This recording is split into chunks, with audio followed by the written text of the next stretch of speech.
Po, pasok po tayo. Ali po kayo at nang makade. Joke lang. At nang makita nyo po yung bahay po namin. Kaso no entry, Eman. Sabi no entry. Hindi, huwag kayo maniwala dyan. Ako lang naman yung pipigil sa inyo. Ali-ali po kayo. Tara, second floor po tayo. Pasensyahan nyo na po yung kwarto ko. Medyo ito po, natutulog. At paminsan-minsan, nagbabasa rin po ako ng manga. Umaga pa lang, todo ensayo na siya.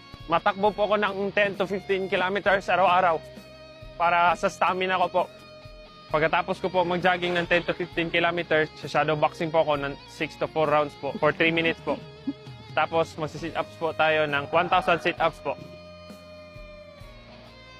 Tingnan mo nyo ho, yung t-shirt ni Emma, no?